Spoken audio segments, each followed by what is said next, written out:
All your life, you've been told to please others, to act the way they expect, to follow the path they've chosen. But what if I told you that living for others will only lead you to emptiness?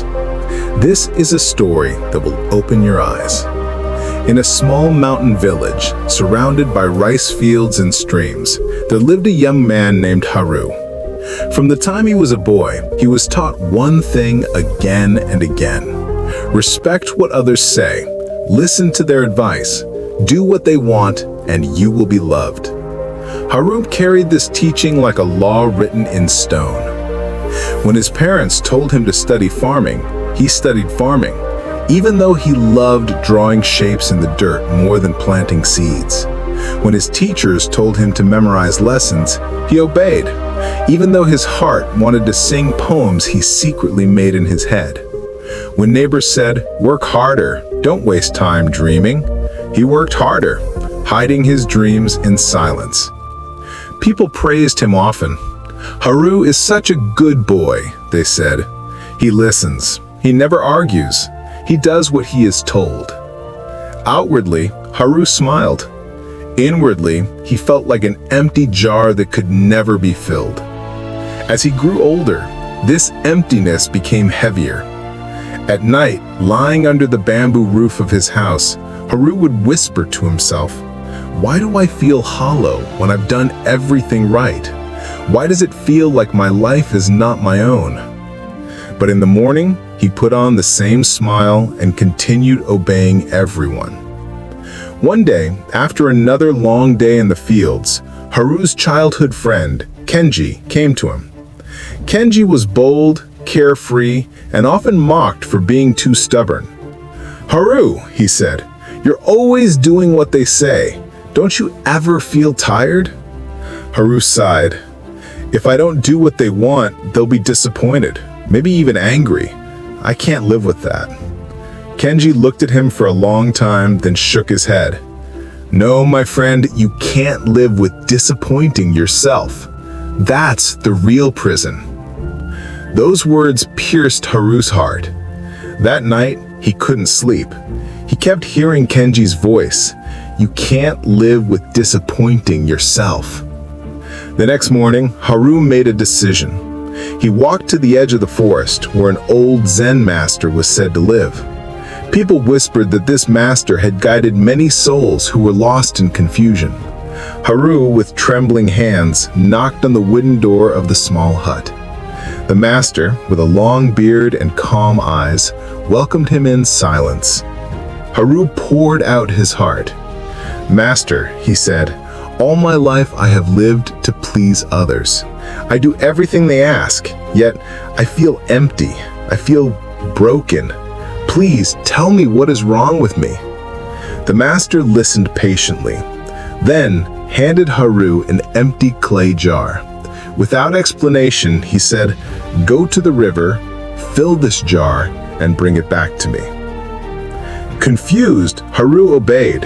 He dipped the jar into the flowing water and filled it to the brim. But as he carried it back, he noticed water leaking from a crack along its side. By the time he reached the hut, most of the water was gone. Ashamed, he lowered his head. "Forgive me, master. The jar is broken. I cannot keep it full."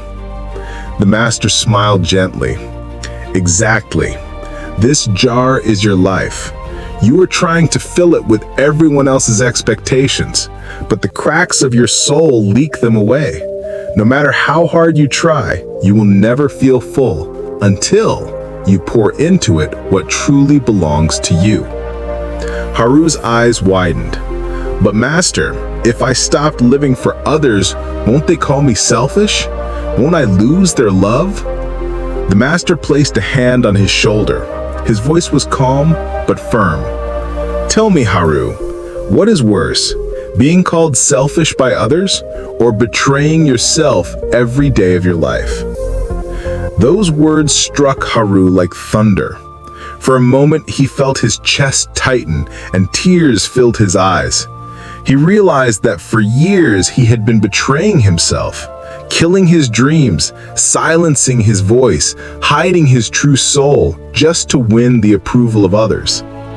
That night, for the first time in years, Haru searched under his bed and pulled out an old wooden box. Inside was a brush and some faded paints, his secret treasure from childhood. With trembling hands, he dipped the brush and began painting under the moonlight. Every stroke brought tears to his eyes, but also life back into his heart.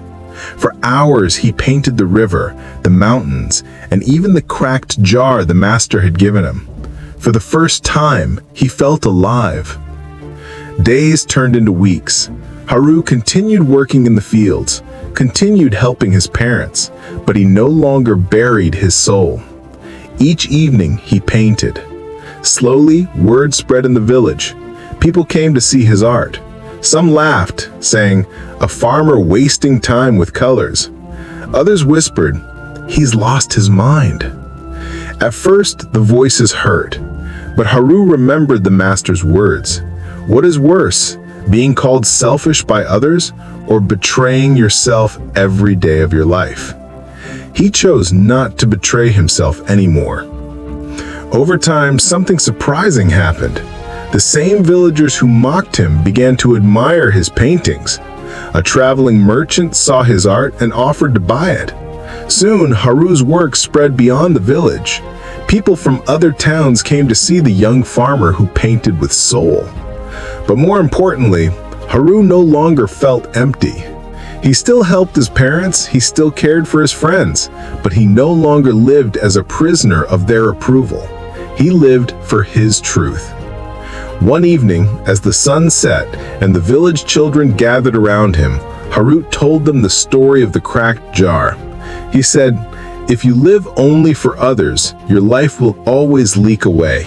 But if you dare to pour your own dreams, your own truth into your jar, it will finally be full." The children listened with wide eyes. Some of the adults who had once mocked him now nodded in silence, realizing the depth of his words.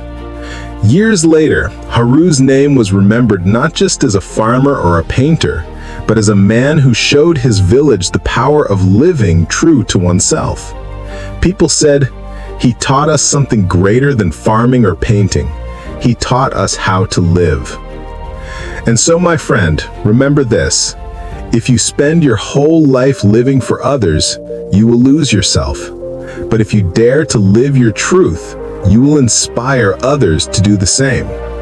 If you found wisdom in this story, don't forget to like, share, and subscribe to Life Lessons Library for more inspiring tales.